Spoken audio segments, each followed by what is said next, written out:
You said you want to ask me, why are you a Nazi? Inclusion has been our greatest strength. Diversity has been our greatest strength. White people do feel like we are being boxed out. A 26-year-old white kid doesn't feel like he has access because he's been canceled, and the problem is black people. I didn't say the problem's black people. Well, you just did, Nick. You just I said the problem is crime, and we know who's doing the crime in Chicago. Do you get what I'm saying? Yes. About the Holocaust thing?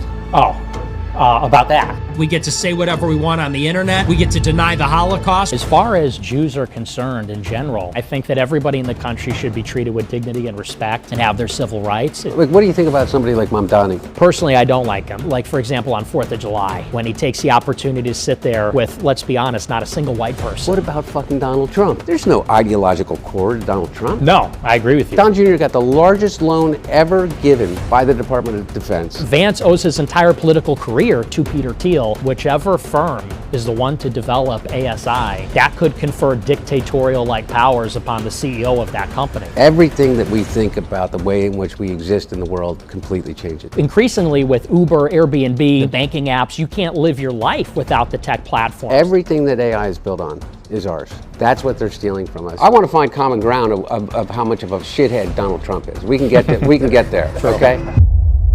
So I guess like the kind of first question that I had whenever I caught wind that you wanted to do an interview like this is, why now? What made you want to sit down for this kind of interview? Well, I think it's an interesting conversation to have all of us here. And, I think it's a moment in our country when there's a lot of realignment. I think that people recognize, especially in the past couple of years, I'm like a non-conventional critic, maybe, of what's happening. And so I think it'll be an interesting, productive conversation. I think it'll be different. But I mean, specifically, because we kind of share a publicist, I heard that you wanted to kind of... Okay. we have a publicist that you hit up, and you said that you wanted to talk to someone who would give you kind of a fair shot to like clear up some things and maybe some misconceptions about you and the things you believe. Absolutely, yeah. Yeah, I think that, I'm somebody who, I think like you, actually, maybe we have this in common, is kind of pigeonholed in a certain way for things that we've done in the past or things that we've said. Yeah, I'm a crackhead. Yeah, exactly. But I'm racist, right?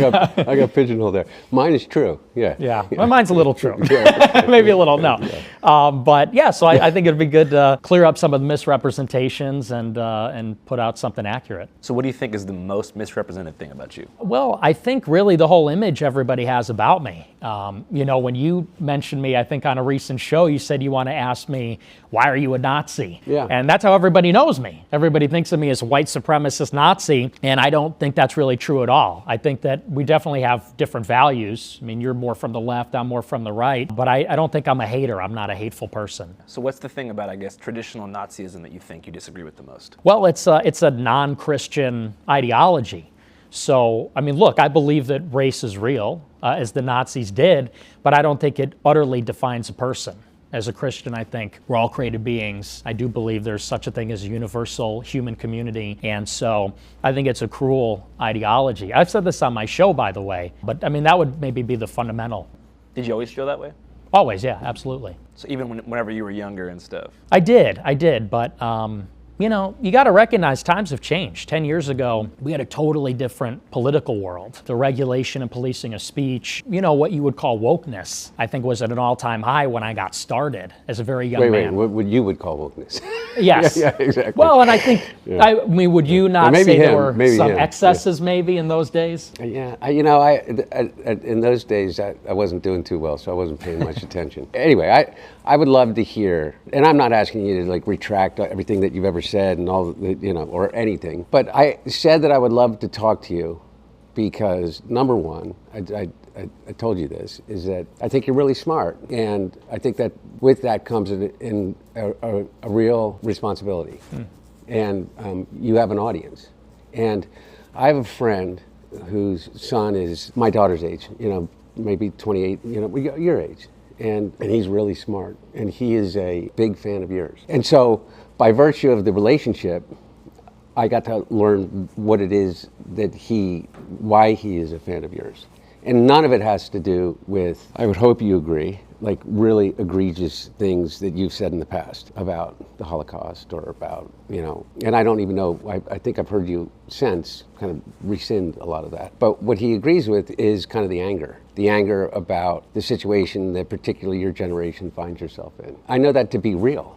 And I think that there, maybe my reasons for recognizing that anger is being legitimate and my targets are different than yours. I just wanted to hear from you. When you say you were canceled by the right in 2016. Yes. I almost felt like in preparing to meet you now, is that your reaction to that was to just dig deeper and deeper into kind of the outsider, kind of radical, say anything for the purpose of generating, the attention to build an audience. Is that true? And it's not an accusation. I really mean it. I want this to be a conversation as much as possible. I mean, there's certainly some truth to that, but I think that might be overstating it a little bit, because I really got canceled by the right and the left. Yeah. And back in those days in 2017, you had these far-left journalists at Huffington Post, Right Wing Watch, ADL, SPLC, and I really believe they were on a mission to find extremist rhetoric, the white nationalist, neo-Nazi boogeyman, all that kind of stuff. And they would look at someone like myself, 18, and if I was being serious or joking, things taken out of context, they would clip it, post it, and they wanted me to be the villain. And I think they wanted a lot of people to be the villain. And I think the left, in a way, kind of created this climate where I think they pushed a lot of people farther to the right. No, by the way, that very well may be true, but you gave them a lot of ammunition. That's true. I mean, I hope that some of those things that you said in the past are not things that you believed in and that are you meant just to engender like a really radical kind of response. I mean, is that true or no? Well, again, I think that back in those days, you could not say anything. In 2017, 2018, cancel culture was so in overdrive. Any joke, any edgelording, anything like that, they would, first of all, there's no sense of humor. I'm so old, I don't even, what's Okay, well, to break it down for you, so the dawn of wokeness as it's known today, I think was in like the post-Trump era. After Trump won the election in 2016, there was a big movement to deplatform and kind of push away those who, I guess the left feel like had galvanized them into the presidency. So there was this big idea that if you push people off mainstream social media platforms, they would go away. Now we know through Trump's reelection, that's not even true. But at the time, that was the mantra. Problematic viewpoints needed to be silenced, tucked away somewhere, and they would just sort of die in isolation. So I think that was the climate where you first got started, 2017. That time period was like crucial for getting people off mainstream platforms. Is that correct? Yeah, and I would say that you got to get into the psychology of those days. It felt like anybody that wasn't on board with the most progressive agenda had no options. There was just no alternative. It was going to be progressive, liberal, feminist, BLM, all that kind of stuff. And if you were to the right of John McCain, you're no platformed. Censored, banned from all the platforms, you're fired from your job, you're ostracized socially. And I think what happened really in 2021 when Trump got banned from the platforms is it felt like 70 million people got canceled. 70 million people that voted for Trump, or 60, 70 million people, we were all felt like, oh, so if Trump is out of politics and we're all banned from the platforms, then how is there any redress for our grievances? Do we just have to shut up and get with the program and we're all going to be progressive? And I think that drove people to a far more radical place where people said, well, what really is a solution? We can't talk, we can't express ourselves, we can't participate in the process or run for office. And I was one of the people saying that's exactly what's going to happen. It's going to drive people to extremism. If you don't talk, if people don't feel like they have a seat at the table and enfranchisement, I think then they start exploring options outside the system, outside of the political process, the democratic process. So I think it's self-inflicted in many ways. So you feel like after the mass deplatforming in 2021, whenever people on the right got pushed to platforms like Parler, Gab, Rumble, etc., the lack of discourse and like the political singularity of those platforms created more extremism? Absolutely, absolutely. Because look, you take Trump off of Twitter, Facebook, Instagram, YouTube, and I predicted this in 21. I said, watch, you're going to see alternative social media rise because some venture capitalists is going to see there's a huge market of 70 million people that are going to follow Trump because Trump is no platformed. And that's exactly what happened. Rumble blew up, Elon bought Twitter, and what happened when you had total free speech on these platforms? Well, Twitter now resembles 4chan. And now, there's no gatekeepers. And I think it did push people in a radical direction. And honestly, people are even blowing past me. Now there's like mainstream normie types that are even blowing past me in terms of how radical they are. People start saying things like, there's no political solution, there's going to be a civil war, we need a revolution. And I think that's because the message from the left was, you're crushed. You have no options, you can't win, there's no alternative. Trump is going to be indicted and charged and can't run. You can't be on Twitter, you can't have a job. And so people started to say, okay, well, we still exist. We're still here, we still have these concerns. What do we do now? And then people start to say, well, we need a revolution. And I'm one of the only people saying, no, we should still engage in the process and talk with each other. And it's not all one-sided. I think there's problems on the left and the right, but I certainly think it takes two to tango. Okay, so there, we agree. I think that there are problems on the left and the right, and I don't disagree with some of the things that you just said. I guess I just came to a different conclusion that there are some things that people should be deplatformed for. Not that they can't say it where they want to say it, but I think that it's a right of anybody. Okay, top three things. What do you think? There's a difference between being able to say that you're proud of your white heritage and also being just flat out racist. I think that there's a difference between saying you're proud of your Christian heritage and the white culture from what you come from and Nazis, or that you adopt the Nazism as a legitimate ideology. I think that there's a difference between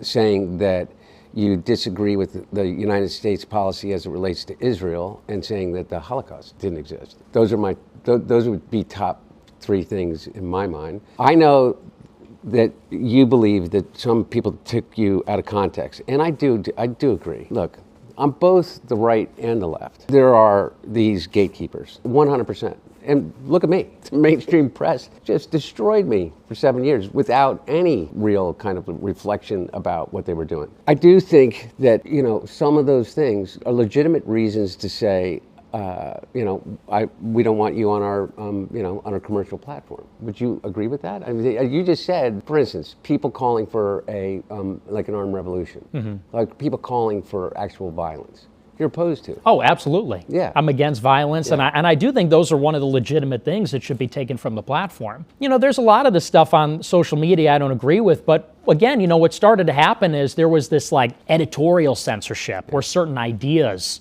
were banned. And it was such a broad brush and also totally opaque and ad hoc. You'd be on YouTube, like I was, for example, they banned me for life and didn't even give me a reason. Not a specific quote, not a specific infraction. And so you don't know what the rules are, you don't know what the process is, they just take you down. And especially now, when everything is digital, that's not just the social platforms, it's the other ones like Uber, Airbnb, whatever.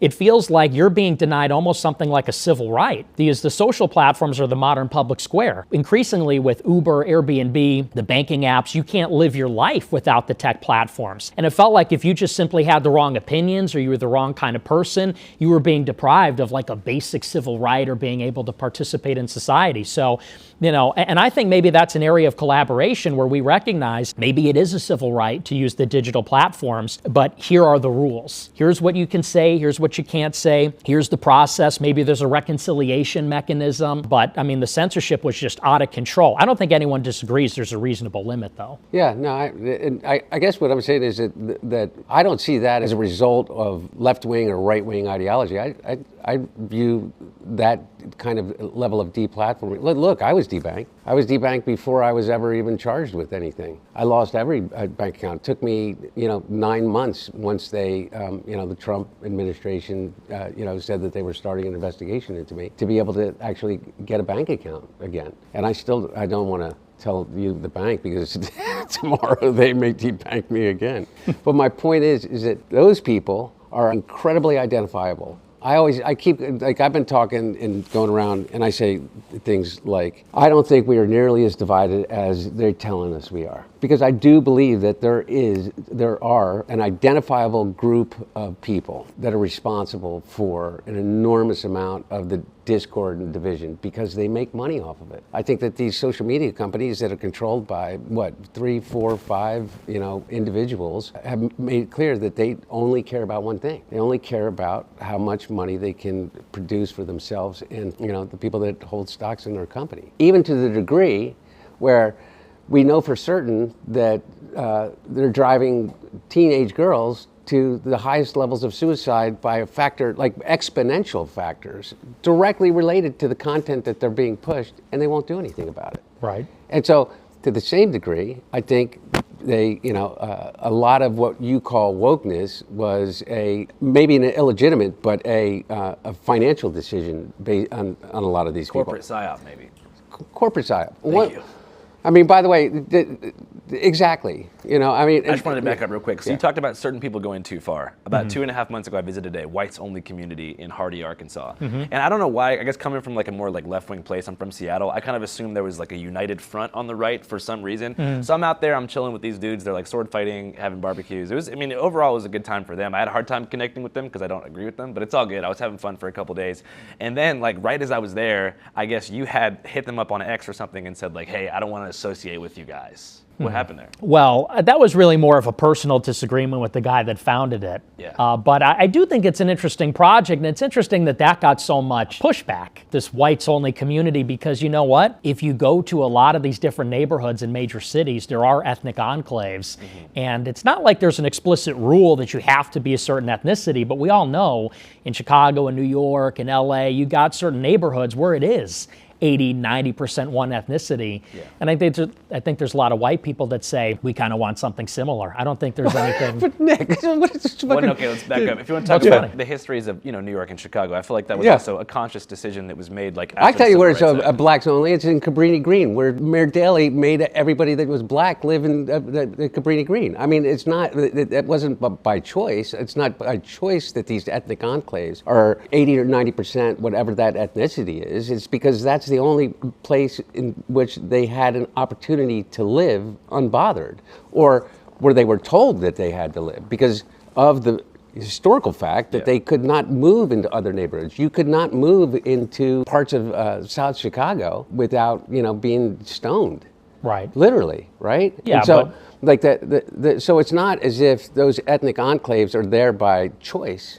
And so that Also, ethnic enclaves do exist for like specific variations of different Europeans. Like, there is like places that are chocolate. Like South Philly is full of Italians. but there's Little Italy and there's Little Korea I and think there's the Little issue, Japan. what I always like, what confused me the most about the whites only community is like there's just so many different kinds of white people in America. So like to establish a unified white culture with a place so diverse and full of like different regional flavors just kind of felt confusing to me because that could mean a different thing depending on what part of the country or what European enclave you originated from. Like we're Irish people from the Philly area. Can you compare that to like, surfers in San Diego or even like, Italian Americans in Staten Island? I don't know, everything just feels so different. So when I got there, I was trying to identify what they meant by white culture. It wasn't really based on shared like cultural practices, but more the exclusion of people who weren't white. So they weren't like stoked on being European necessarily. They were more just like, oh, we're here because those people aren't here. So it just kind of felt more negative than constructive. Yeah, I mean, like I said, I'm not really involved with that project in particular, but I think that, look, I mean, you talk about the anger that's out there and the frustration, and I think part of the frustration, let's be honest, is that white people do feel like we are being boxed out in major cities in the country, and it feels like,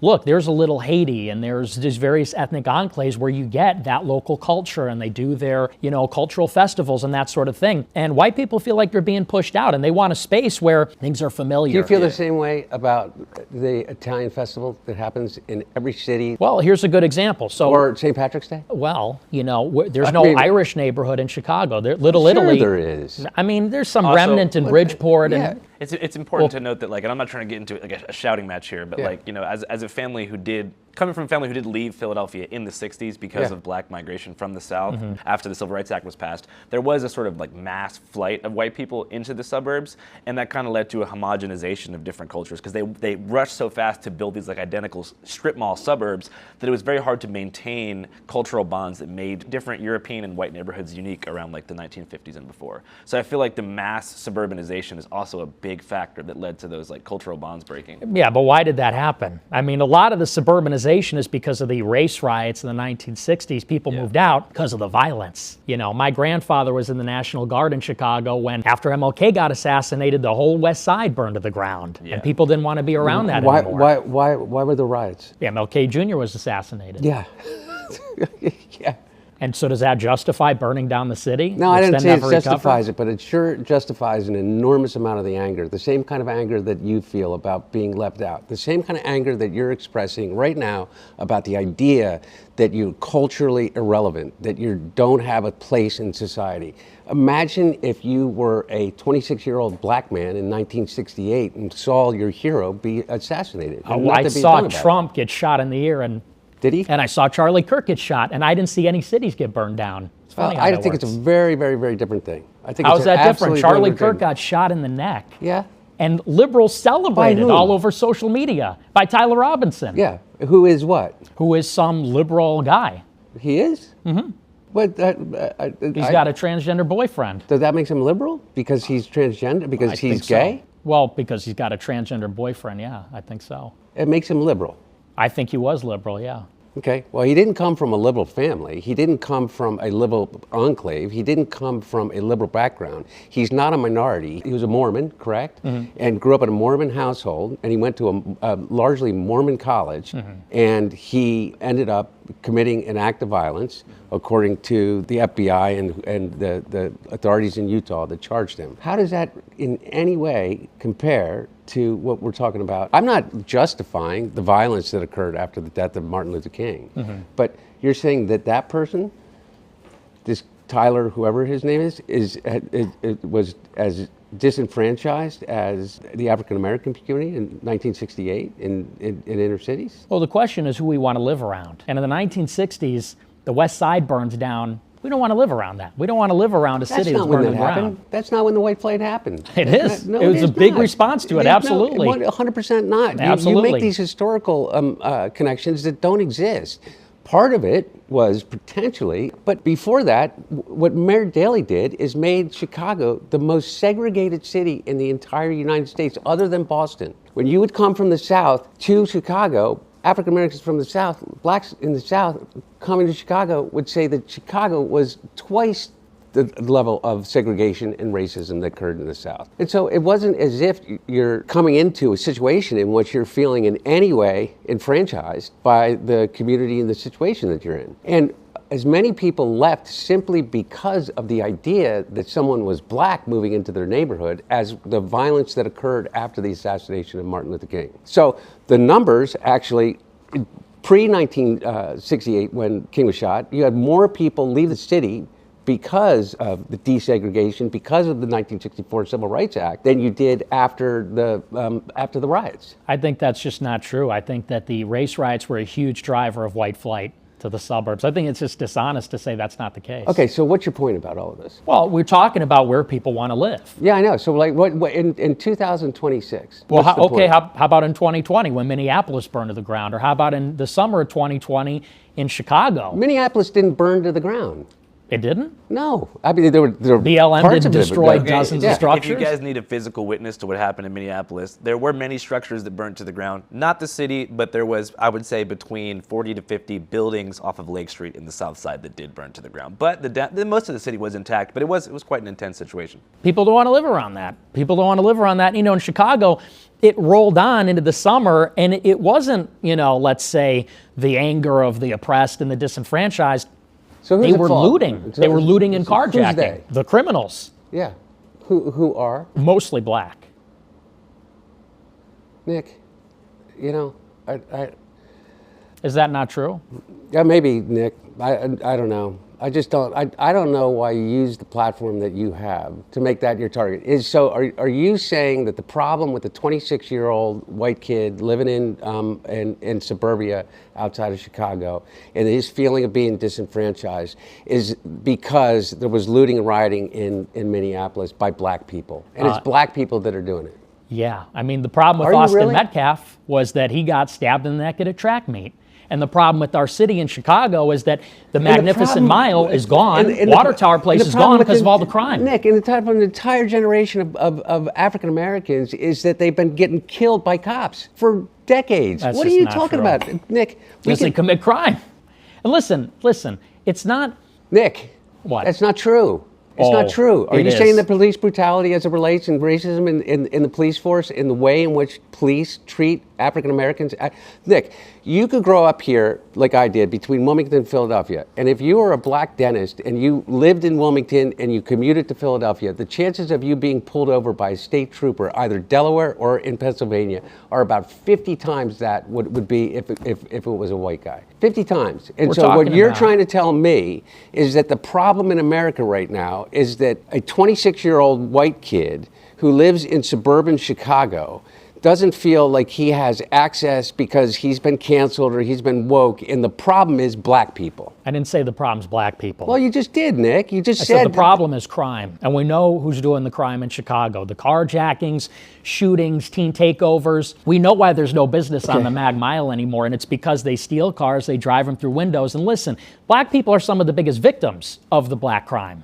But we're not allowed to talk about it because of the racial What do you mean dimension. you're not allowed to talk about it? We're talking about it right here. Hey guys, you have a platform in which millions of people listen to you, Nick. Millions. Well, What? after Elon had to buy Twitter and open it up. It wasn't like that before. I was banned from everything for many years. So no, you weren't allowed it. You're right. We can talk about it now, but that's only because the good guys Nick, won. you went from being banned on Twitter to being on YouTube to creating I'm an not on entire YouTube. show. I know you're not, but now you have Kick and now you have all of these other things. You have an enormous platform. I want to find common ground of how much of a shithead Donald Trump is. We can get there. Okay. What I don't understand is how you didn't recognize that in 2016, and how you didn't recognize that in 2020, and how you didn't recognize that in 2024. Because Donald Trump I did in hasn't. 24. Because Donald Trump hasn't changed. Donald Trump hasn't changed at all. Donald Trump has been Donald Trump since he came out of the womb of a woman that was an immigrant to this country. And so, what I want to know, though, is that I don't know how we get past this idea that the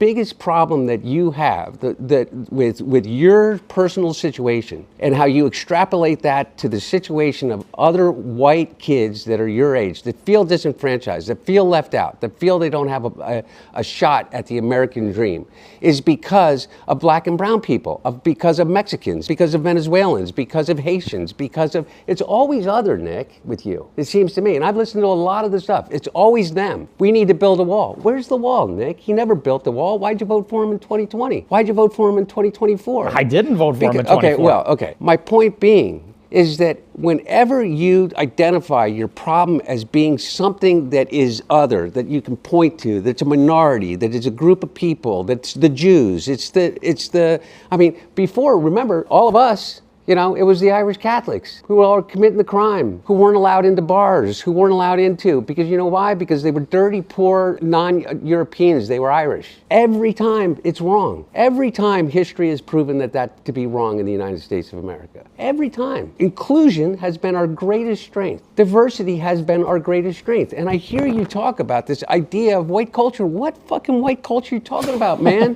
What Shakespeare, Dante, Mozart. We're in Philadelphia, the founding fathers. Yeah. That's your white culture. How about culture. the Count of Monte Cristo? Would you consider that part of our white culture? Sure. Okay. Well, it was written by a black man in France in the 1700s. In a milieu of European civilization. So what? Because you're picking out one example. It really is. I'm not just picking out one example. It really is. Nick. Listen. Nick, I'm not. I really am not. Hey guys, I think we're reaching what's called a rock in a hard place. Let's talk about Israel. Well, let me respond to this because you're telling me I'm always blaming the other. No, Nick, for real. Here's the thing, is that the way that you talk and throw out these historical facts, which, by the way, aren't fucking facts. Okay? Which ones aren't facts? As it relates to the Civil Rights Movement in 1968, and the reason why we're out in the problem that we're in is because the Civil Rights Act passed in 1964. Dr. Martin Luther King was killed and shot by a white racist, white supremacist in 1968 on a balcony of a motel. That's the root of our trouble, because an entire people that have been disenfranchised and enslaved for over 400 years. We're sick of hearing about that, though. It's 2026. You may be sick of hearing about it, but you know what? They aren't. And I'll tell you what, Nick. Get here's the other over thing. it. Get over it. It's America. Okay, but Nick, you can say stuff like that, okay, without having to say it like that. And That's not how it started, though. This is a legitimate argument, but Nick. Guys, Nick, Hunter, Yeah. what do you guys Yeah. make of the concept of community collapse? Have you guys heard of this? No. So it's got nothing to do with race, got nothing to do with money, but this is kind of a crazy stat. So in 2019, before COVID, 76% of Americans said they were a part of an in-person community that gave them some kind of value. After COVID, and this year, it was 19%. So I think that politics and race aside, one of the biggest issues is the collapse of social bonds, third spaces, communities, in-person engagement, which comes with loneliness, more time online, and more division. I understand I feel like you guys aren't going to agree. I want to talk about what you guys think can be done on an individual and community level to stop people from hating each other and to create more belonging and engagement. Well, number one, I think this.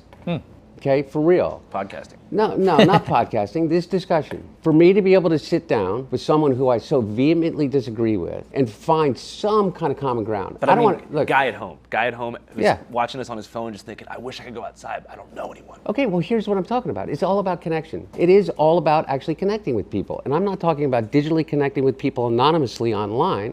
I'm talking about actually going out and connecting with people. And I don't have an answer to that. I don't, any of us. We're in look, man, I just think that you are targeting the wrong problem, Nick. I think that our biggest problem right now doesn't have to do with this cultural divide or racial divide or religious divide or the idea that America is becoming less white or culturally relevant anymore. I think our biggest problem is literally an oligarchy that is inflaming every single division that we have. And by the way, and they're out for you, man. Just I know. as much as anybody else. Well, and I agree. So those platforms that we talk about that you're not allowed to be on because Elon's out on the platform. Elon doesn't give a shit about anything other than one thing. Wait, Hunter, I just want to money. say, real quick. Money and his money. I don't necessarily even agree with that. Okay, well, Okay, you may real not quick, agree with back that to what I was because you saying. don't So want to piss off you're- Elon Musk. It's not, Elon doesn't even like me, but I just disagree. You're talking about the oligarchy, right? Like Yeah. these billionaires, right? Yeah. Like the goal of corporate capture of these industries is community collapse. They are trying to engineer things to make it antisocial. They want to eliminate every single small business. They want to make everyone a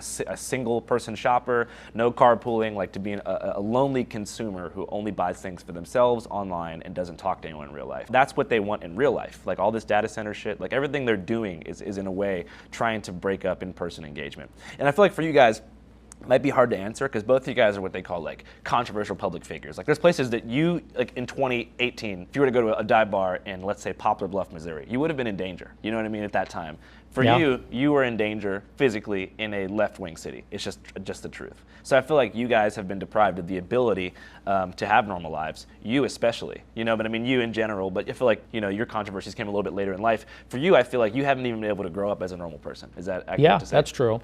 Well, and in terms of, you know, building community back and everything like that, you know, the data says that really the loss of society is the fact that we don't encounter people anymore. For example, on your way to work or, you know, in ways that are unexpected. People wake up in their house, which is separate from everybody else. They get in their car by themselves, drive to work by themselves, you know, and then they meet with their colleagues and everything, but then they go right home. Go home, have a beer, watch Netflix until they go to bed. Next day starts all over again. And so, you know, I think it has a lot to do with maybe how we structure the cities. I think, honestly, a big part of it, there's like this abundance mindset with liberals. Liberals want to have prosperity and everything like that. How can you have that when the cities are not safe? I think that one of the ways, for example, if you want to have those encounters that are unplanned or spontaneous, they're going to happen maybe on the subway, on the bus, on your way to work. People don't want to ride the subway anymore. People don't want to ride the bus. They don't feel like it's safe. If you look at the data, like right now, 2026, I think 2025 had the lowest homicide rate of any year in America for like the past 40 years.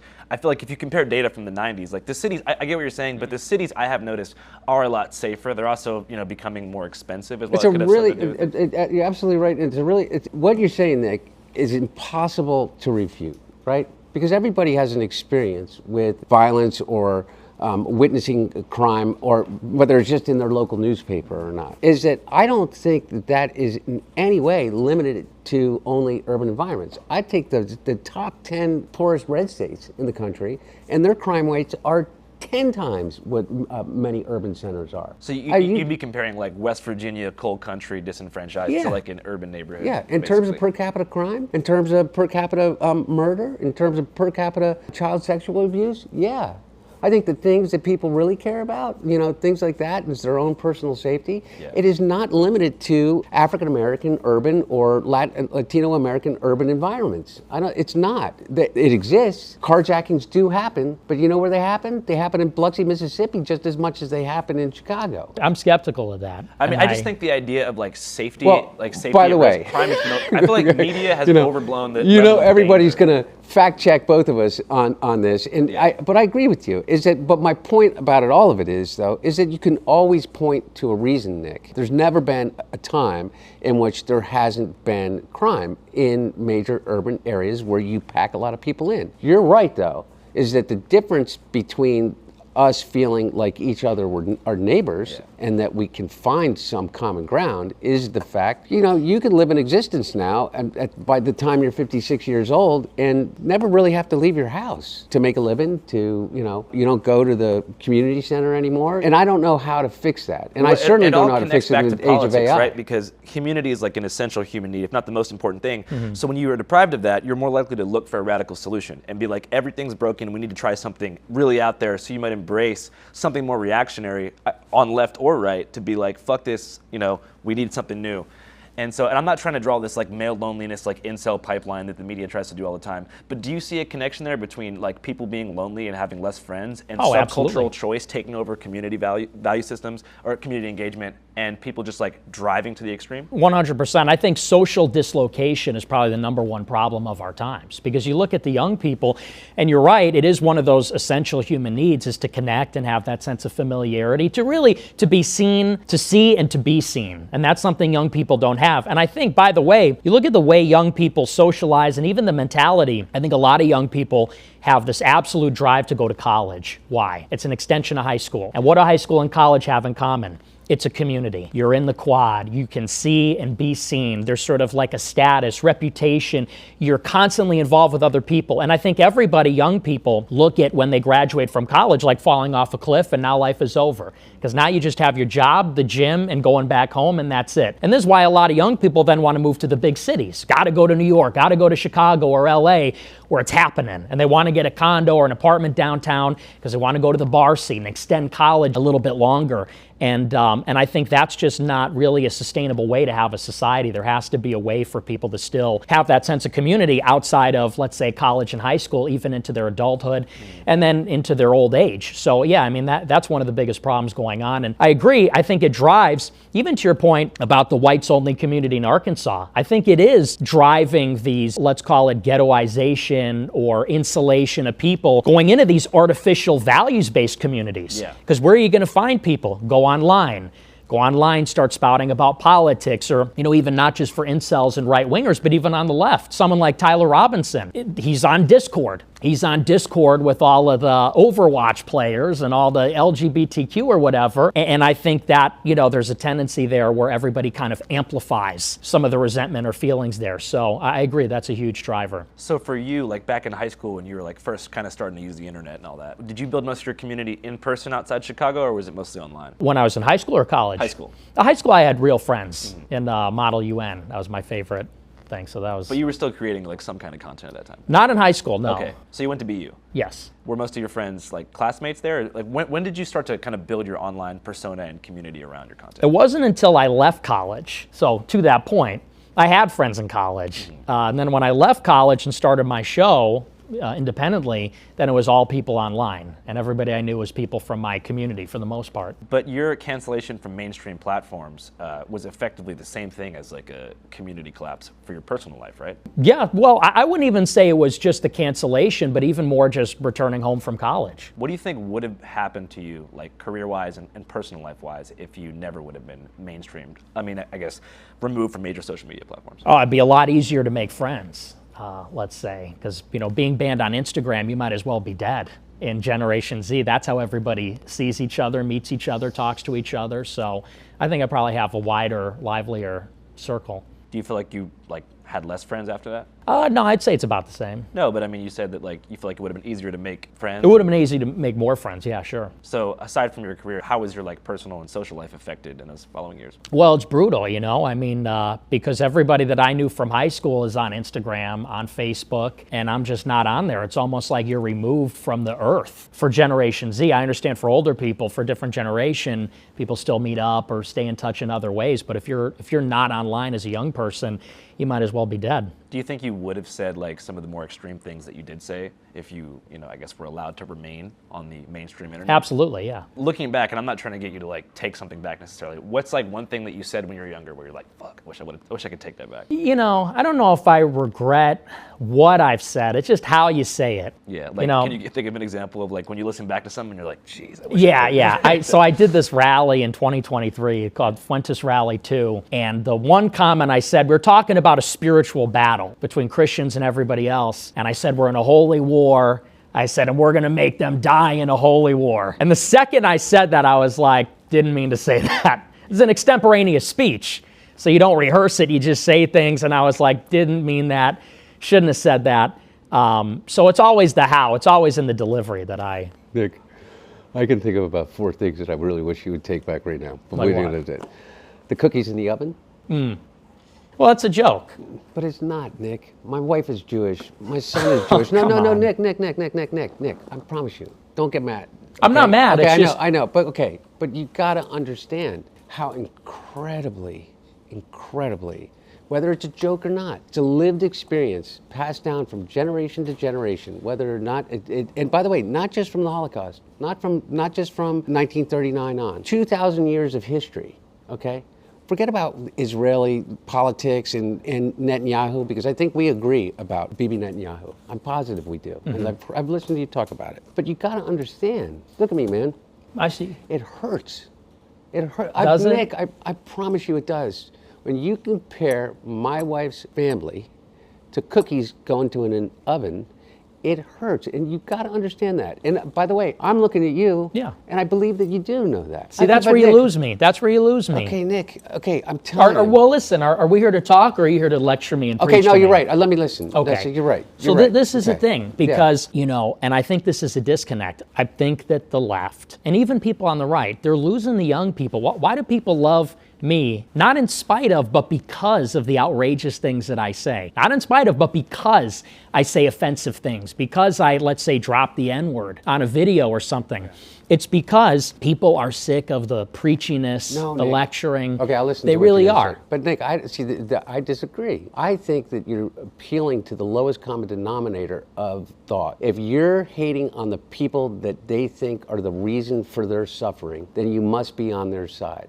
I don't think that you believe that about the Holocaust. I think you think the Holocaust did happen. But forget about whether or not you think that it is used politically in a way that is obtuse and wrong. But I think that you do believe that. And I think that you have to. Like, what's your cultural heritage? I'm Italian, Mexican, and Irish. Mexican. When did they come in Italian? When did the Mexicans come? When did the Irish come? Mexicans came turn of the last century. Yeah. Italians came in the 1860s. Yeah. Irish came in the early 1900s. Okay, so maybe you wouldn't care about something that is like grossly offensive just on the face of it and think that, oh, why can't people just believe that that's funny? But you got to understand, it's from the perspective of somebody that has that trauma, and I think that there is such a thing as generational trauma, and those stories are passed down generation to generation. When you say something like that, it completely shut off. They can't hear another thing that you're saying about this cultural disconnect, about losing communities, about the feeling of being left out or left behind in a world in which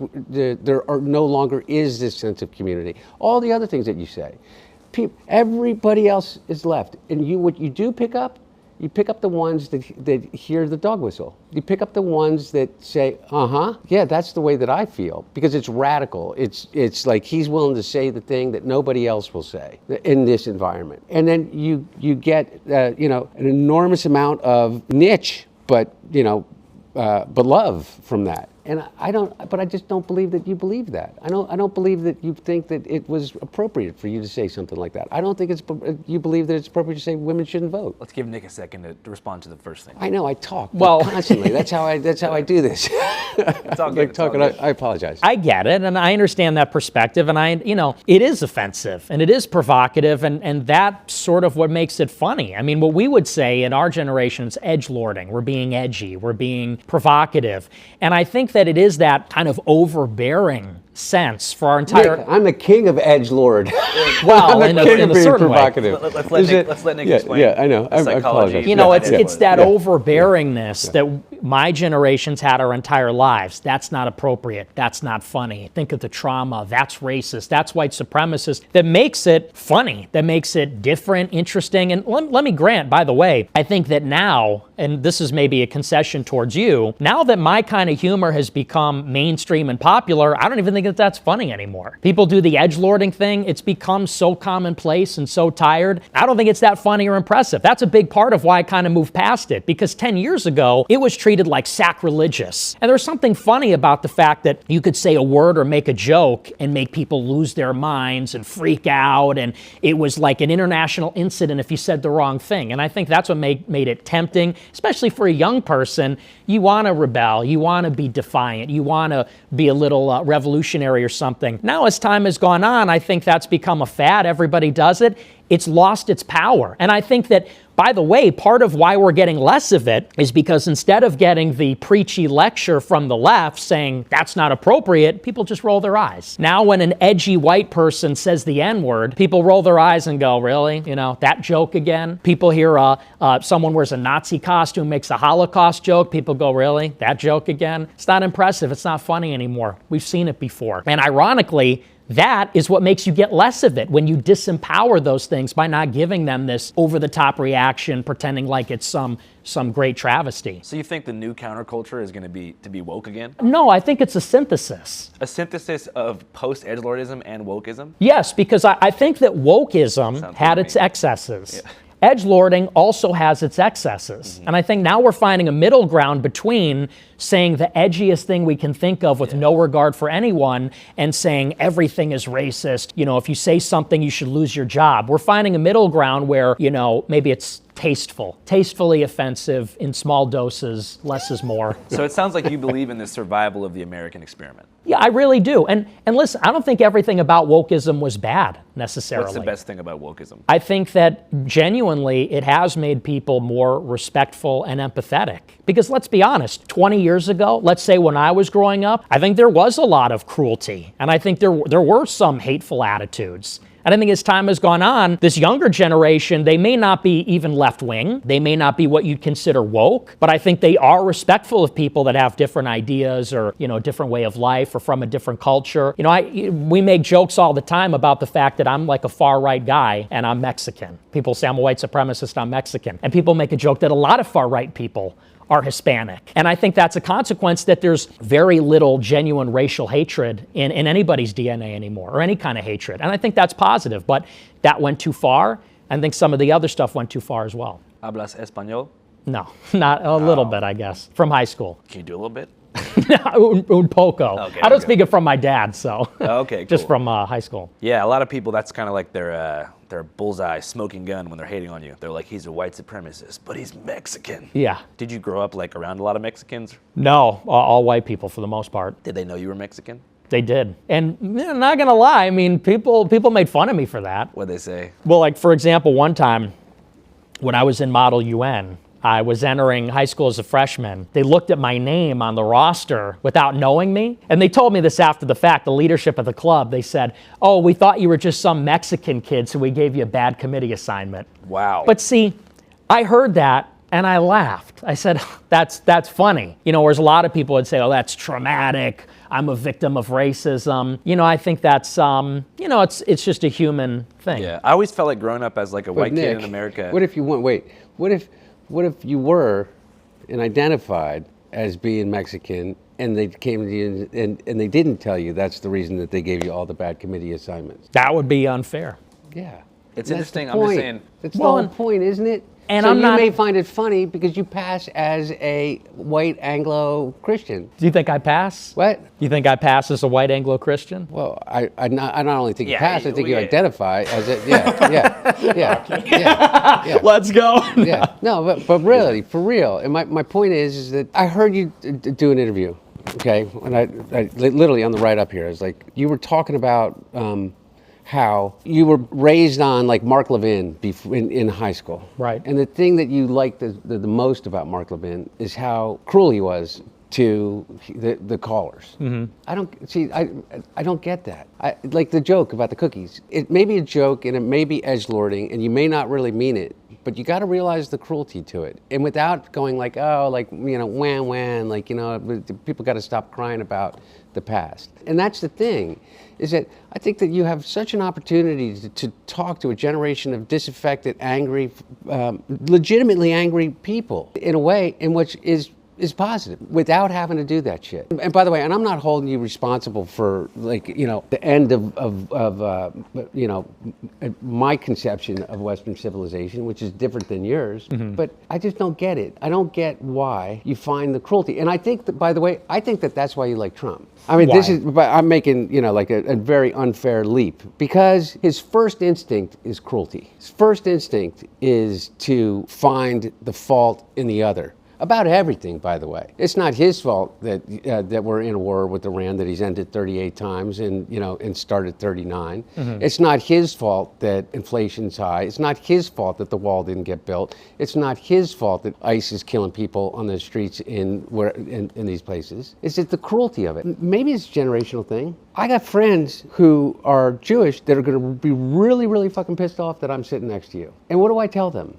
What do I tell them why it's okay for me to sit and have this conversation with you? I guess I just have such a different opinion of that. You know, why should we have to explain ourselves to talk to anybody? And why is it that saying the wrong words or making a particular joke makes it so the Jewish person wouldn't want to watch my show? I have a lot of Jewish fans. I mean, some of my best friends are Jewish. I've had Jewish employees, and they recognize that, you know, just because I'm not necessarily nice all the time doesn't mean I'm hateful, doesn't mean, I don't even think they see it as cruel. I think they see it as it's a little rough around the edges. And maybe that's the difference, is I guess it's just attributing this weight to something that be considered a joke and maybe doesn't have a cruel intention behind it. Like, you know, Mark Levin, you got to remember at the end of the day, it's an entertainment show. It's entertainment. People call in. He gets frustrated with them. It's part of what I do on my show. And it's not always nice, but it's funny. And I don't think it's mean-spirited necessarily. And I don't think it's that big of a deal. So, I mean, the thought that I would, like, for example, with you, people would say, why do you talk to Hunter Biden? His father and his DOJ froze your money and put you on a no-fly list. I'd say, so what? I mean, it's just talking. I don't think talking's a big deal, you know? Froze my money and put me on a no-fly list, too. There you go. See, so we got that in common. So a different question that I have that kind of weaves everything together. How do you think like October 7th and the subsequent like pro-Palestine movement and the online worlds it created led to a growing audience on the right? October 7th in particular? Yeah. Well, I think it highlighted and brought to the forefront how captured the right wing is by Israel, which is very unique. I think the Democrats and the Republicans are pro-Israel, but the Republican Party has this inextricable institutional connection with the Israel lobby, with this Likud government in particular. And I think people just started to see the hypocrisies. The hypocrisy was brought to the forefront, which is America first, but not with Israel. No new wars except for with Iran. You know, we're going to be racist and all these things, but don't you dare be anti-Semitic. Don't even, you know, think about it. So I think that on the right wing, it made it unignorable that there's this ideological institutional capture. I just feel like a lot of straightforward, like just anti-Semite influencers were taking advantage of the post-October 7th discourse to push other ideas, broader ideas about Jewish people as a whole. Well, I mean, I think it's hard to ignore some of those other conversations. I know that it's now become maybe in vogue to say that the Israel issue is very narrow. It's just Netanyahu. It's just the Likudniks. It's just the Israel lobby. But, you know, what would you say about someone like Larry Ellison? I mean, somebody like that I don't think fits neatly into this, let's say, problem of Netanyahu. As far as installing Barry Weiss and whatnot. Yes. Gotcha. Because this is somebody who's not Israeli. He's not even a religious Jew, but he's ethnically Jewish and has this deep affinity for the state of Israel and is using and mobilizing his power and resources and connections to benefit Israel in the private sector. And so if you were to say, what's a law that we could pass to prevent that kind of influence, what would it look like? He's an American citizen. He can't buy a media company and hire Barry Weiss to run CBS News. And yet we recognize that's a big problem. I just feel the conflation of like anti-Zionism and like Holocaust denial played into the hands of the Israeli propaganda apparatus. Because then they can say, hey, look, these people that oppose what we're doing in Palestine also don't think the Holocaust happened. It's a big jump in the public perception. It was almost to me as if that was your intent. To lose any legitimacy about any argument as it relates to Israel and the Likud government, is to say those edgelording things or whatever. I don't know anybody that can hear you after you say that, including myself. It delegitimizes everything, because I don't think that you a little bit of more compassion. Let's try to stay a little. I don't want to do any character attacks on Nick. I'm not attacking his character. I'm not attacking. I promise you. I'm no, not. but as far as compassion, I'm more just mean straightforward. Do you feel like the rise in anti-Semitic online influencers post October 7th has given Israel more ammunition to work with in terms of casting everyone who opposes what they're doing as just like a rabid Jew hater? In some cases, yeah, in some cases, sure. But I also think that's overstated, because I think that, look, let's just be honest. I do believe the political left wants to make the Israel issue very narrow. And they want to say that the issue is this genocide in Palestine. And on some level, they think that the Israeli government is racist. And that's the problem. And I think that ignores that there is a broader conversation. And it does have to do with the Holocaust. And it does have to do with Jews as such. And Jewish nationalism and Jewish identity. So to try to shoehorn it in and say, well, if anybody goes further than this very narrow critique of Israel, well, they're actually helping Israel, I don't agree with that. I think we have to unpack the whole conversation. Well, do you care a lot about Palestinians? Not more than I care about anybody else. So I guess that would be why that they would be like, okay, you're just taking advantage of this discourse. I don't think it's taking advantage. I think that we can sympathize with the Palestinians while also realizing that, look, I'm an American.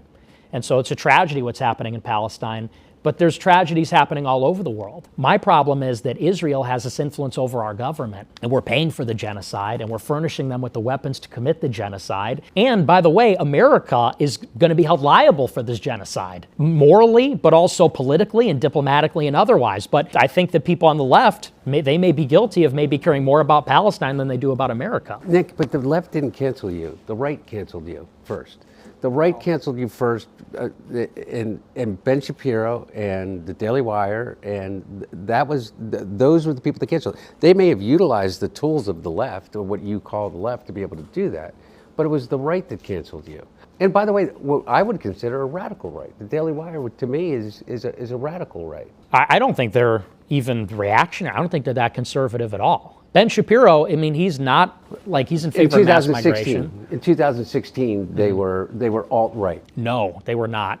Ben Shapiro and the Daily Wire were, from my perspective, they were alt-right. Yeah, that's a matter of. They were John McCain. Right here would know. Yeah. But by the way, no, really, it's all for real. relative. I'm saying, I guess they were to the right of Mitt Romney. Yes. You know what I mean? That's what I mean, and that's they what weren't I'm Mormon saying. Conservatives. Yeah. My point was, that's who you were canceled by. I was also canceled by the left. No, I know. They came along. They came along because some of the more egregious things that you said is edgelording, they came along. And whether you call it canceling or saying what the fuck? Mm-hmm. This is what I call it. What the fuck? What the fuck? And so I don't find it funny. And just like you're able to say, well, I just think it's funny, I'm able to say, I don't find it fucking funny. I didn't find it funny then, I don't find it funny now. I didn't find it funny that some of the things that, you said about me. But I'm willing to sit here and listen to you, because I want to get to this, and this is my whole point. What about fucking Donald Trump? Yeah, we can get to that. Yeah. How of all the people in the world, but you could look at and say he doesn't believe anything. So for context for the viewer, Donald Trump is currently the sitting president of the U.S. For our audience abroad, the war with Iran was supposed to be over. Now we're back in business, baby. Khomeini had a pretty sick funeral, if you saw the video. So you guys don't like Trump? You used to like him. I did. You've always hated him. He's tried to destroy your life. Yeah. You guys were cool. You guys hung out once at Mar-a-Lago with Kanye. You've never hung out with Trump, right? Would you want to? No. No, you- do I want to? Yeah, I did. Okay. Look, man, I would like. Can we get him? Can we get him in the motel room? So I want you to Right imagine. there? Let's get him in Yeah, the I want sure, you to yeah. imagine he's in the motel with us. Yeah. That's Trump. What do you want to? How about what do you want to ask him? Oh, put me on the spot. I don't want to ask Donald Trump anything because I know, and I think you would agree with me, is that Donald Trump isn't going to give me an authentic answer. Donald Trump never gives an authentic answer. He gives what people refer to as being authentic, but it's not authentic, it's audacious. It's like the example that I give that is the best metaphor for this is that he says he's 6'3", weighs 225 pounds. And everybody laughs because that's a little bit like edgelording, right? Everybody knows that he is maybe 6 feet and weighs maybe 300. 285? He's a big guy. He's a pretty big guy. Yeah, big guy. But by virtue of every picture ever taken of anyone that's 6'3", he's not 6'3". I am. Okay? Yeah, I know you are. Thank you. You're 6'2.5", maybe. Maybe. But my point is that the reason I don't have a question for him is because I'm absolutely certain that he is not going to give me an authentic answer. Look, he came into the Oval Office and the transition this time. And he told my dad that he thought that he did an amazing job. He did an amazing job with the economy. He did an amazing job that with NATO, he did an amazing job, and that he got a raw deal from his side, and anything he could do, particularly for Hunter. Hunter got screwed. Whatever I could do, you let me know.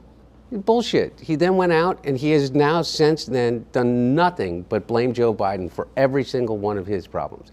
He mentioned my dad's name or my family's name 6 times a day in the first 100 days of this administration. 6 times a day.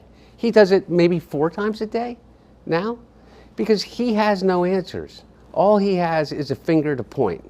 And that's all he does. My point is, I don't know what to ask him, why are you such a dick? What does your dad think about the war?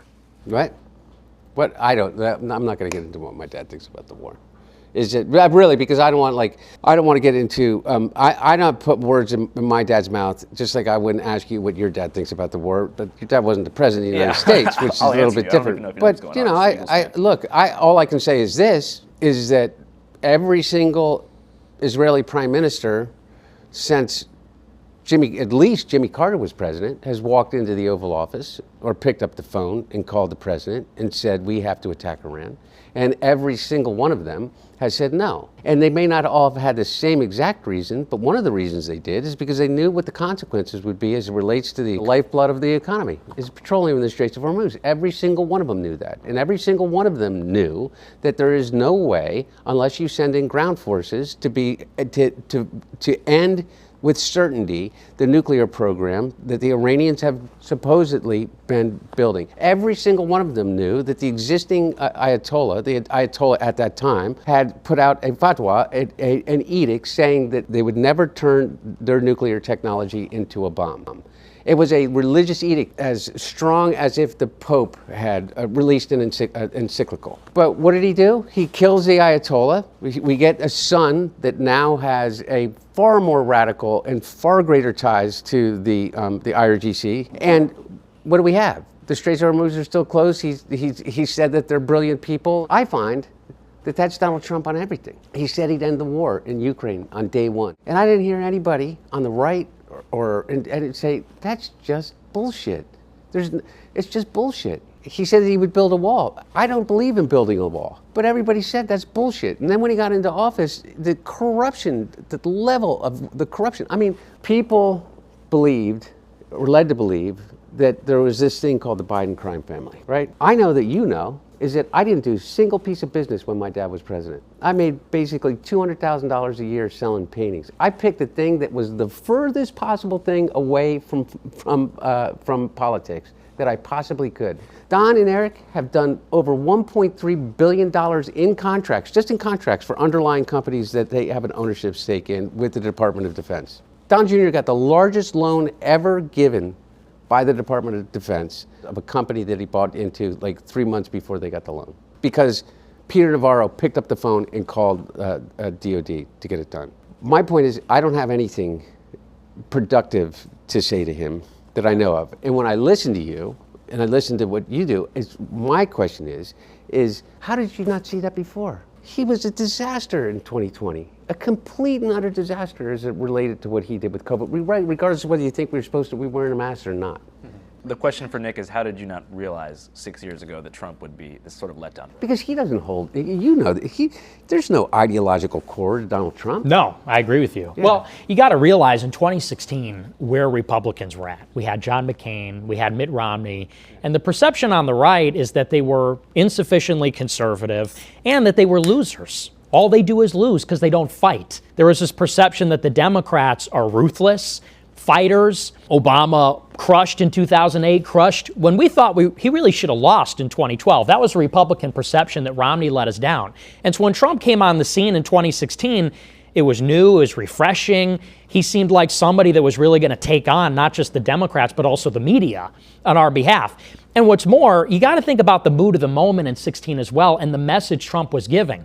Trump said in 16, it's just me and my son and my wife. We don't have any donors. We don't have any special interests. We're going to put America first, make the country great again. This is a very appealing message. And I talk all the time on my show about it and realizing now that it was obviously a scam and now obviously unfulfilled completely. And you're right, Trump is non-ideological. The message was brilliant because it said, one, the system is broken.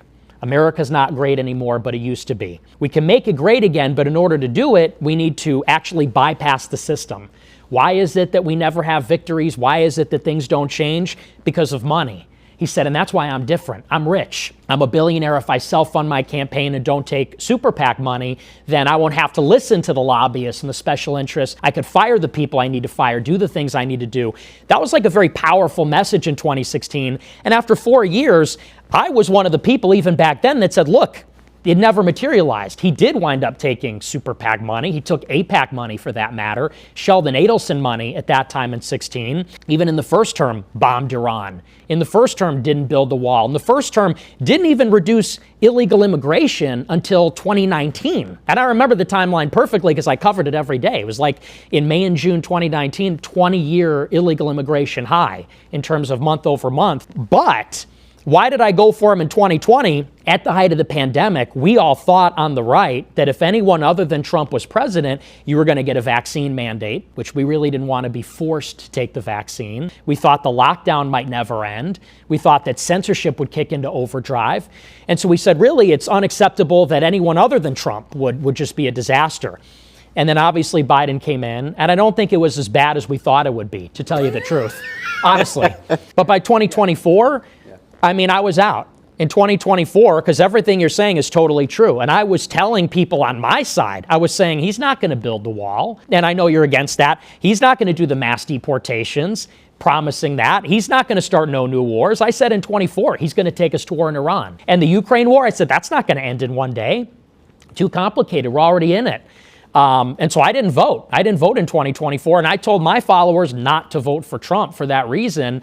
And it was only until a year later, after all the exuberance died down and people saw the bearing of the Epstein files, the war in Iran, people said, you know what? You were right. You were right about Trump. Even Alex Jones told me, you were right about Trump. I was all in on him. So, I mean, as far as him being vaporware is concerned and a scammer, and fundamentally, you're 100% right, no ideological core. He's not an ideological guy. Yeah, it is. He's literally all about him. And I agree, he's a cruel narcissist. Yeah. And you said I like the cruelty. I do not like the cruelty. No, by the way, no. I didn't say you like the cruelty. I said I'm listening to your thing, and you said one of the things that you liked about Levin was the cruelty. And not for the cruelty's sake, it didn't seem to me like this, is because it was raw.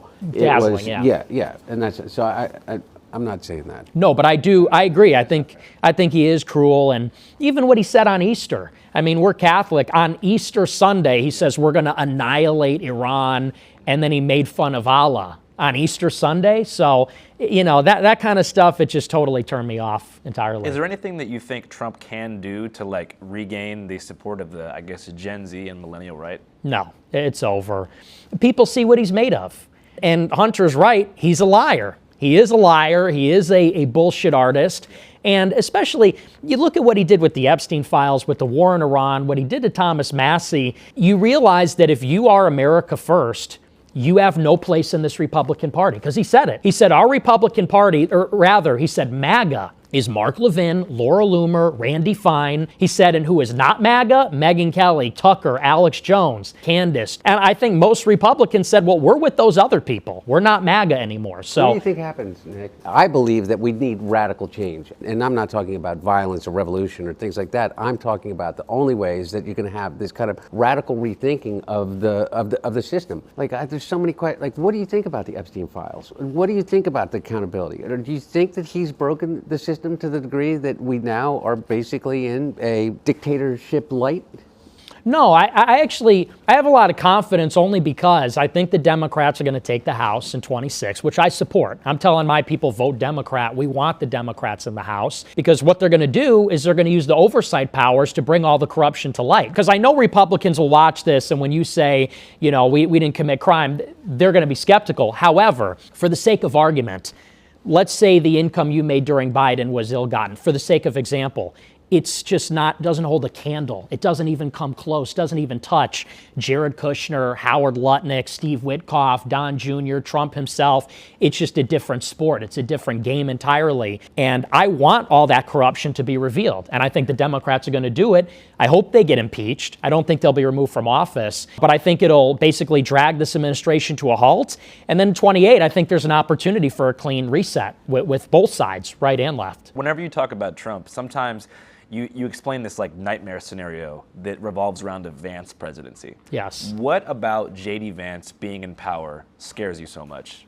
If Trump doesn't have an ideological core, then Vance really doesn't, because Vance is a chameleon. That's not his real name, for openers. Never had a real job. These are all sinecures given to him by Peter Thiel.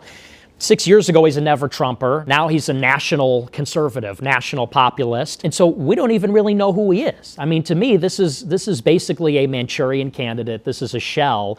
And who is the power behind him? It's the oligarchs. It's the little tech oligarchs in bed with the CIA, you know, especially at this fever pitch with AI. I think that's really dangerous. So to me, him being president is just a worse scenario in my mind. For the uninformed viewer, what is the Palantir-J.D. Vance connection? Well, Palantir was founded by Peter Thiel, and Peter Thiel is very close with David Sachs. J.D. Vance was given his first job in Silicon Valley by Thiel. Thiel hooked him up with it. You know, the CEO of that company said it was a personal favor to Thiel that I hired him. And then Thiel got him all his jobs at these various venture capital firms, including his own, and then funding J.D. Vance's venture capital firm. Peter Thiel gave $15 million to Vance when he ran for Senate in Ohio in 22. Peter Thiel secured President Trump's endorsement for him in 22, which basically got him the nomination and the seat. So, I mean, as far as anybody's concerned, Vance owes his entire political career to Peter Thiel, who derives his fortune from Palantir. And now he's a Catholic like you and me. Well, he's a convert, so, you know. Beware the convert. Yeah. So do you think that Trump's unfulfillment of his campaign promises was a result of him being like compromised by somebody connected to that structure, or do you think he always just never cared? I don't know that he never cared. I just think that, you know, I'm an idealist. So I think about the ideas and the concepts. Trump is a businessman. And so I think with him, everything's transactional. And I said this in 2024. Trump knew the voters would swallow anything. The voters would not walk away from the table because they were enamored with him. So he knew he could break every promise with them in order to fulfill promises for the donor class, which is little tech, the Israel lobby, and Wall Street. The bankers, Tim Mellon, the big asset managers. So I think with him, everything's business, everything's a transaction. And that's why you can't trust him.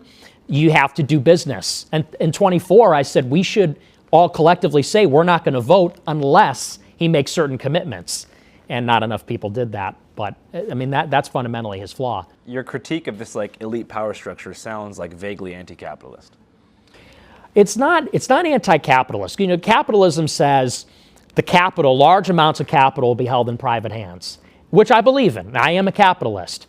But I think what is happening is that it's the way that money is used in government. There needs to be a distinct and separate national power that subordinates the money power to it. The problem is the billionaires buy all the elections, buy all the media, control public perception, and so really we're all subsidiary then to the market. So I support capitalism, but it just has to be underneath the nation, underneath the state. It seems like you have a pretty optimistic perspective on the year 2028. Kind of keep coming back to this like clean election year. Do you think that's going to be like a renaissance year for outsider candidates and outside media channels like this one? It can be. I think it certainly can be, because I think there's frustration on the right and on the left. You know, you see even in the primaries on the Democrat side, it's all DSA progressive types that are winning.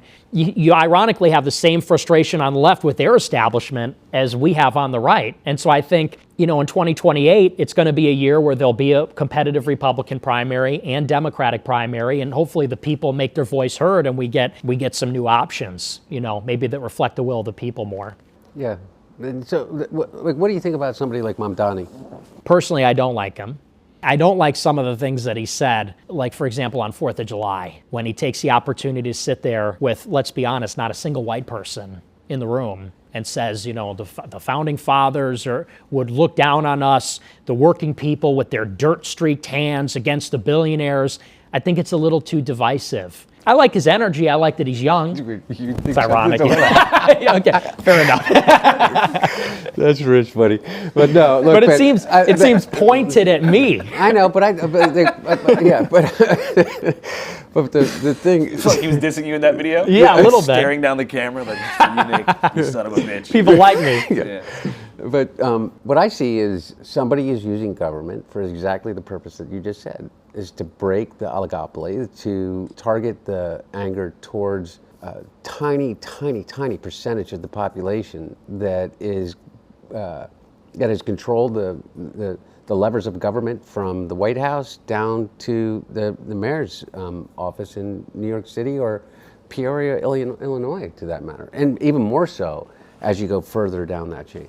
And so I look at somebody like Mamdani, and regardless of his delivery, which may be off-putting, particularly from somebody coming from your side, is that he's delivering, man. You know what? I mean, he's really delivering. You know, like I saw somebody going after Mamdani for some of this stuff, and particularly about rent control.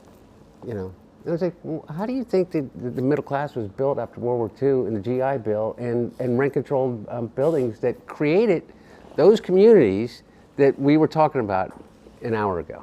Created the availability for somebody that was 26 years old, that had a job with the MTA, to be able to live and work in the city and put the kid in a school with the idea that they would be safe walking there, and go to a park that, you know, where the water fountains worked.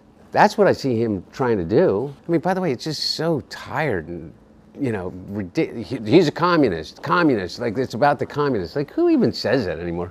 Nobody, like, you know what? It was 1981, and, you know, we're watching Rocky V and worried about the communists. You know what I mean? I just don't get it. Rocky IV. Was it Rocky IV? My whole Philly legitimacy was just blown right there. Yeah. And so I look at somebody like Mamdani, I think, well, he's just talking about good government.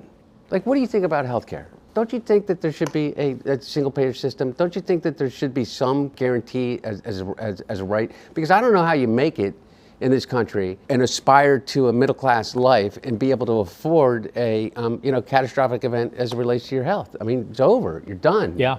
I don't support single payer, but I do believe that everybody should be entitled to some minimum level of coverage, catastrophic insurance. So in principle, I agree. Which is Medicare for all to a certain degree, right? I mean, because that's all the Medicare does right now. But why is that radical?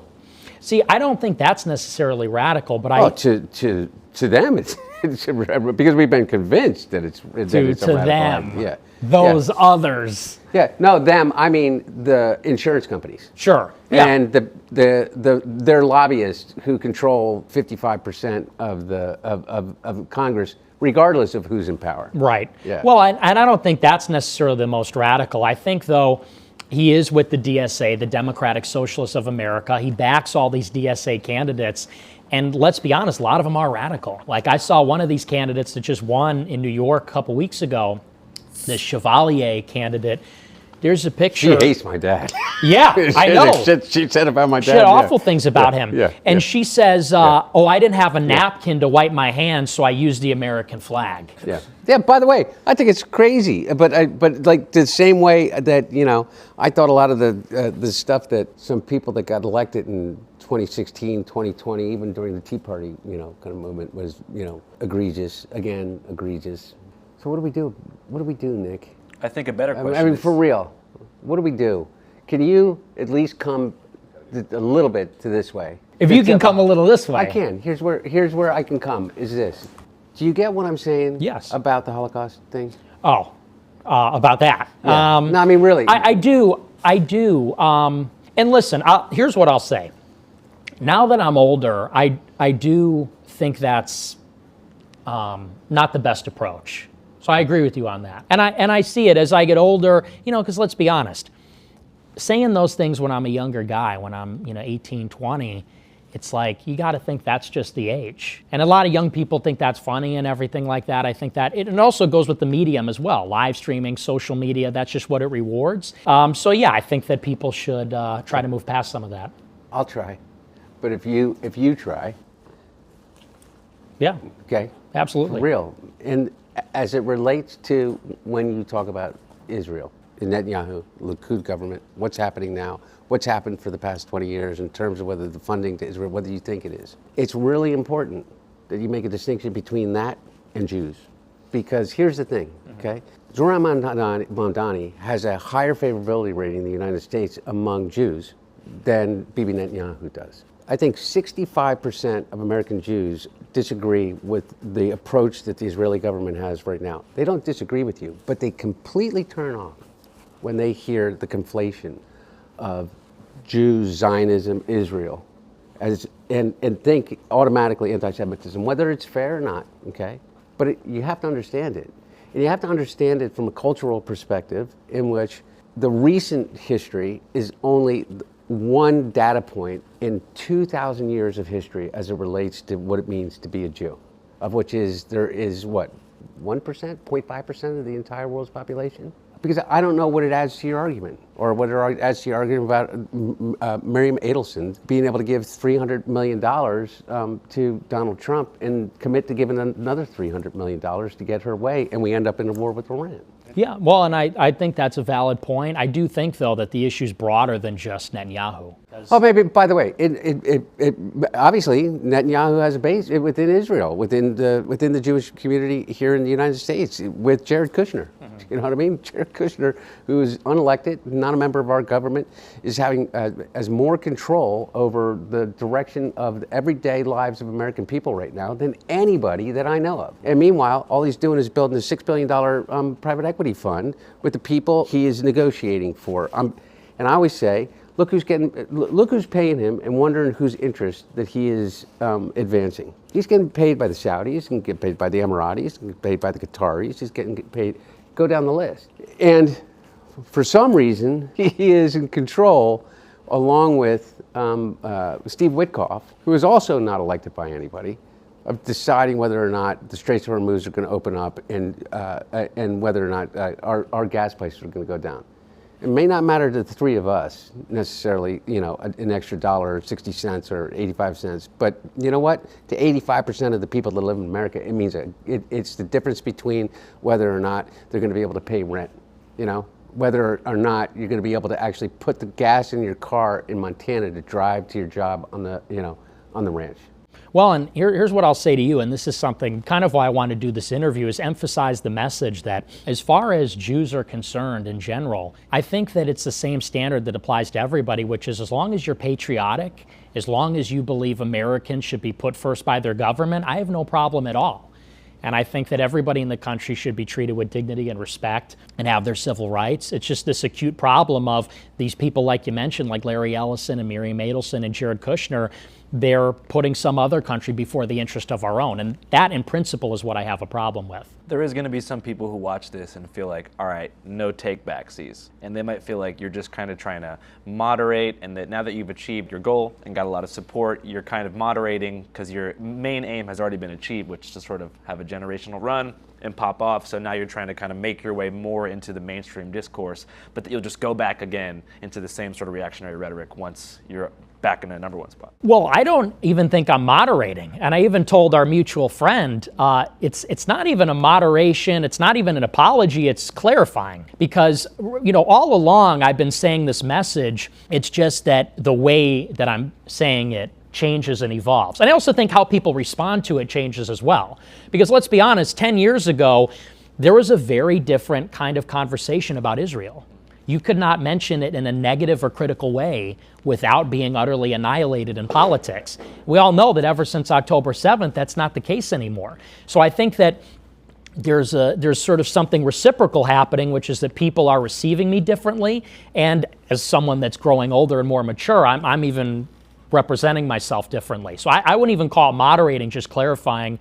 People are more receptive, and I'm maybe better able to articulate it. And you think that's because you've kind of gotten older and been able to have like a longer career in media to reflect on your different changes in your perhaps brain chemistry and lifestyle? That's a huge thing. I mean, I know it's 27. I have a very different mentality than I did when I was 20. What's the main difference, you think? Just more even-keeled. And I think too, it's like when you're 20, you're just like a maniac. And then you hit 25 and you're like, all right. I was a maniac when I was 49. My brain chemistry has definitely changed in the last 7 years, too. And I do believe that people can grow and they can change. And I'm not asking you to, and I'm not asking you to say things, but there are certain things that I just hope that you can hear without feeling attacked. That some of the things that you said, whether it's edgelording otherwise, are really hurtful, and then people completely turn off to the idea of being able to listen to you about anything, and then you get dug in more, and you're like, go fuck yourself, like, you can't take a joke kind of thing. And that's not what it is. It's not just wokeism, it's not. It's people being really, really hurt by it. Mm-hmm. And I accept your apology for all of the mean things you said about me. Yes. Yeah, I'm on my apology tour. Is that the one thing you did say? You said I was a degenerate crackhead. Me? And I have the problem with that, not you. Me? Yeah. And I also said you were cool, though. Yeah, no, by the way, you said a degenerate crackhead, and you know what? I'm not even mad about that, because I was a degenerate crackhead. It's true. And now you're sober. Yeah. And I find it interesting, you also said that you've never drank before. Right. Yeah, I've never had a drink, never done drugs. That's because you grew up, with me. You're like, don't be that guy. I grew up with you too, and I was doing. Yeah. Oh, yeah. Yeah. You're not as smart as he is. My brother never drank. My dad too. And I was going to ask you, Nick, what kind of prompted your choice to just like be sober for life and never drink? Well, a big part of it is I had a lot of addiction in my family. My grandfather was an alcoholic, committed suicide. Uncle died from an overdose from crack cocaine. My mom, two of her uncles, heroin addicts for their entire lives.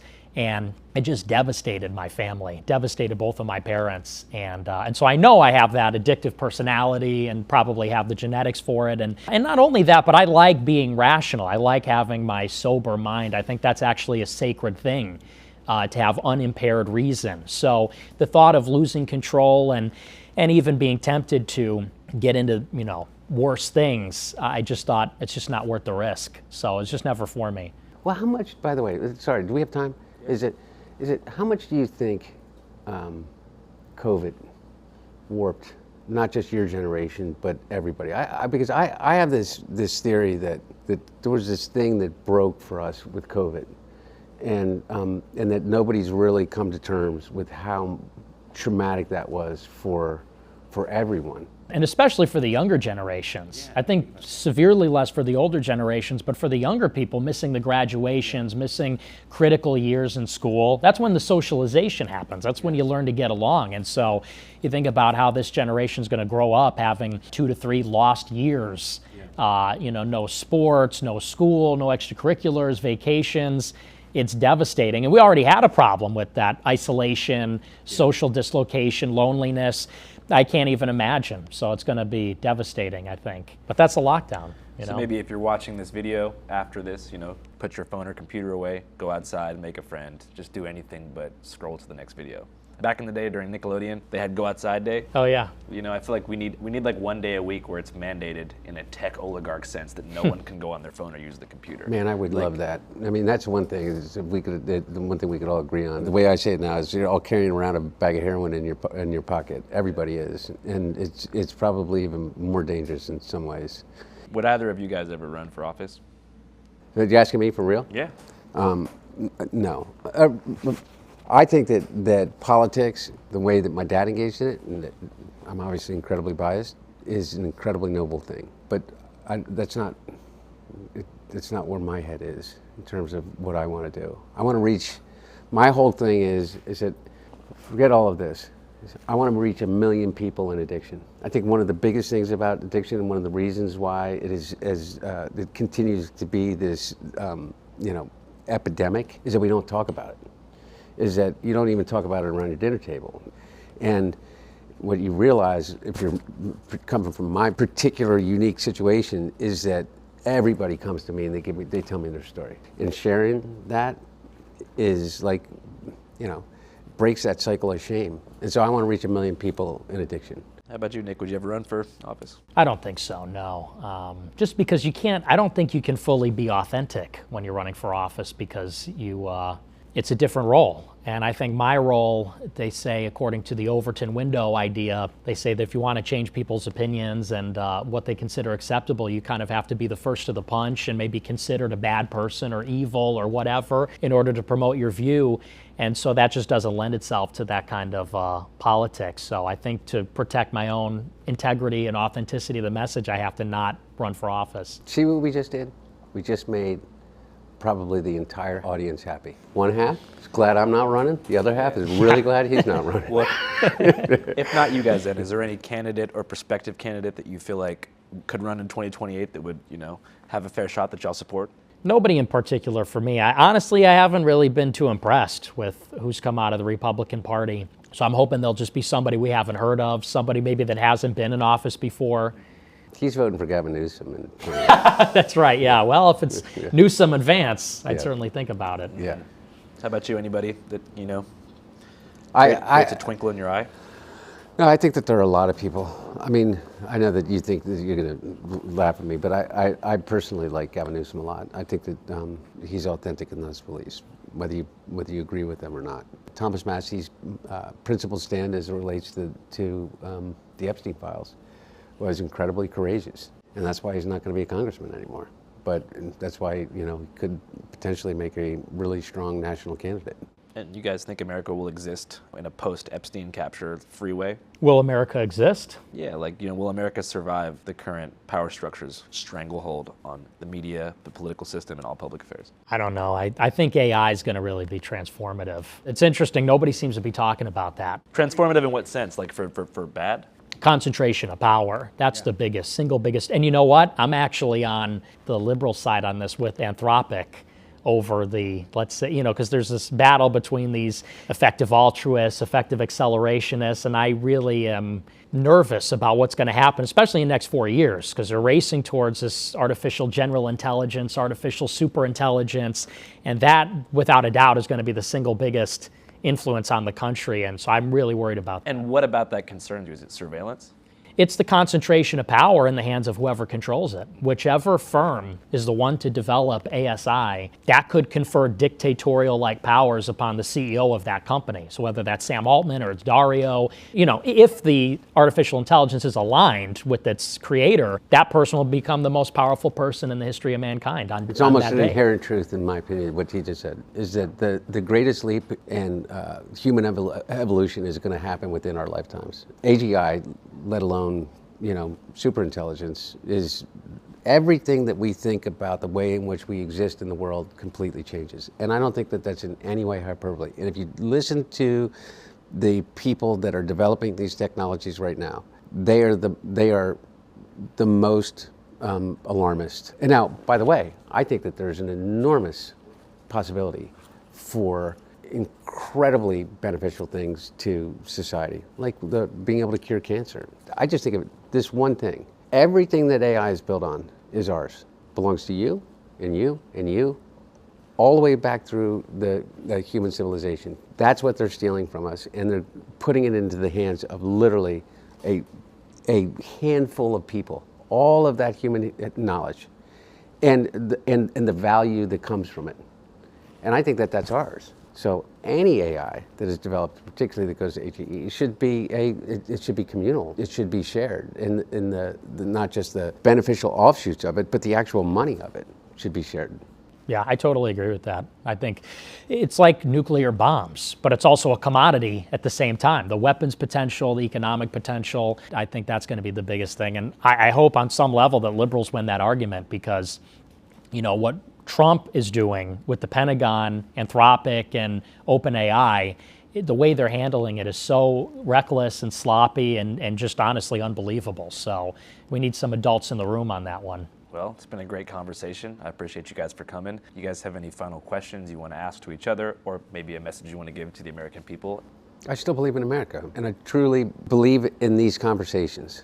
And I think everyone that's watching would think that I would not want to sit down with Nick. And this, I guess, what I'm getting at with you is that I hope you see the humanity in me, and so when the way that you talk in the future takes that into consideration. And what I'll do is I'll see the humanity in you. Yeah, I agree. I think it was a great conversation, and I think that, you know, we have to come together on the things that we agree on, which is, for example, that we love the country, we both believe in America, we both want the country to succeed, and I like what you said, that we see the fundamental humanity in each other. And I think that, you know, especially in the events of the last year, the killing of Charlie Kirk, you realize that's actually not something that people on both sides share. I think there's people on the right and the left that don't see the humanity in the other side. And so maybe that's the new consensus, or that's where we can come together, is on the basis that, you know, we disagree on fundamental issues, and even sometimes it gets heated and we yell at each other, but that we do ultimately want the best for each other. We love each other. We want the country to succeed. And I think that's a starting point for any solution and any conversation. All right, American brothers. Thank you guys so much Absolutely. for your time. I really appreciate it. Thanks, buddy. Good job, guys. Channel 5 live worldwide, Hollywood and Vine. Fuck the authority, Channel 5 News. Channel 55. We don't fuck with custers. And 5 is the best number.